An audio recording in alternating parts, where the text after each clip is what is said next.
see this. They say, how did you get that thing in here? They somehow think it's a whole piece. But in fact, it's hundreds of pieces of glass. There's a little datum, a little snake running along the floor that we rest the pieces, and a piece of steel at one end, and then just brrrr, as you'll see later. And so it's completely self-supporting. Well, it's a relationship between the floor and the wall. And isn't it interesting that so much architecture, just because of gravity and issues of material, is built on a pure grid basis? As soon as something starts to lean, we begin to destabilize, we begin to dance, begin moving. So next, please. Oh, we go there. Let's go further. Oh, okay. Okay, so I'm sorry, my slides are a bit in a muddle. Let's just see. Okay, yeah. So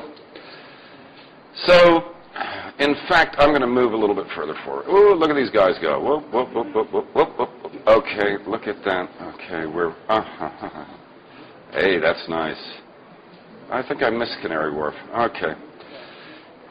There was another project in Canary Wharf which may appear later, but after the project in Canary Wharf, does anyone know what this building is?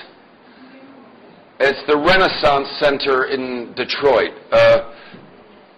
Very big piece of architecture. I'm not sure what everyone thinks about it, but I must say General Motors are to be credited when all of the companies were moving out of Detroit and leaving this splendid city with many beautiful buildings empty. General Motors did move back into the center, and they were trying to liven up this, I guess it was a 60s brutalist piece of architecture. And Skidmore, Owings, and Merrill were doing this renewal. And so I was commissioned in this lobbyway to create something that would soften the entrance.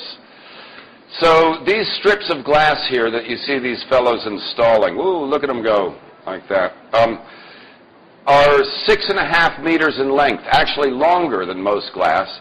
And there is a steel support running along the top there, and it's anchored in a concrete beam.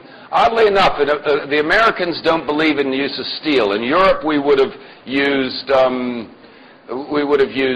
steel to make this base beam because it's all sitting on what they call a waffle floor. It's a certain type of cast concrete, and that beam, which runs along underneath this sculpture, has to support the entire thing. The whole sculpture weighs about 50,000 pounds.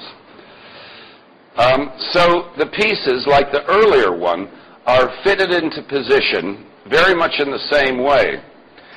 And here you can see now in the finished work, the desire was to create a sort of unbalance, but hopefully a comfortable unbalance, one that gives some drama. And above the work, there was a walkway running to the public transportation. And if you see here, during construction, it wasn't designed to have this necklace, which I'm actually very happy about. But what happened in the actual construction, we got halfway along, and the whole thing began to shift. And we were talking with the engineers, we learn a lot when things start to go wrong. And everything had to be taken down and then rebuilt. It was really, this structure here is a fascinating one, and was quite